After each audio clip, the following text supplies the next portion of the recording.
we can express the product or the multiplication of two trig functions, sines and cosines, as sum or difference problems using these expressions right here. So it's really simply a matter of taking the expression you're given and matching it up to the appropriate formula. So here I'm given the product of two trig functions, the product specifically of two sines. I've got sine times sine.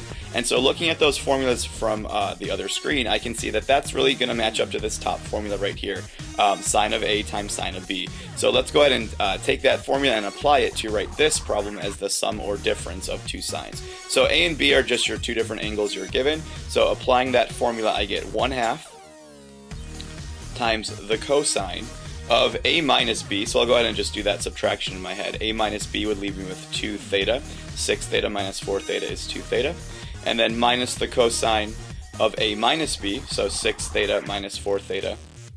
Oops, I'm sorry, times the cosine of A plus B, so 6 theta plus 4 theta gets me cosine of 10 theta right here. And notice I've used parentheses around my different angles in there, and then believe it or not, that's your answer. That's my product written as a difference problem, okay? So these problems are that easy, it's just a matter of applying the appropriate formula. So next up I've got a cosine times a cosine. So looking back at the different formulas, I can see that cosine times cosine is going to be this second formula right here. So let's go ahead and apply that and see what we come up with. So I'd start with 1/2 times the cosine. Again, it's these are they're very similar looking formulas, so just make sure you're looking at the right formula. It was the cosine of A minus B, so 3 theta minus 1 theta is 2 theta.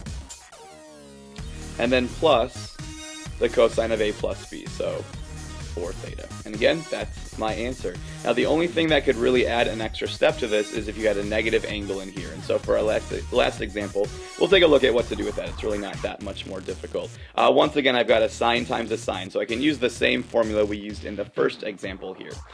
So again, that's A and that's B. And it does matter what order those are in, so just make sure that those are in that order. So I'd have 1/2 times the cosine of A minus B, and this time I get negative 4 theta, and so that's the negative we'll talk about in a second.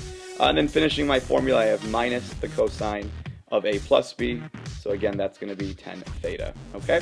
Now that would be my answer, however, I never want to leave a negative angle in these problems, and so using our even-odd properties that we've discussed throughout this semester, I can always get rid of a negative angle in there. If you're working with a cosine, that negative sign just vanishes. We can ignore it completely. The cosine of negative 4 theta is the same as the cosine of positive 4 theta. So I'll just make that a plus sign or just erase it completely. And that's true if you're dealing with the cosine. Okay, so that is going to be my final answer. But let's suppose, just to talk about it, let's suppose that this was actually a sine. It's not.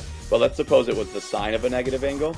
Again, I can get rid of that plus sign, or that negative sign, but my negative sign has to come out in front of that whole term right there. So cosines, ignore your negative signs, make sure that negative comes out in front, and you'll have your answer written as a sum or difference.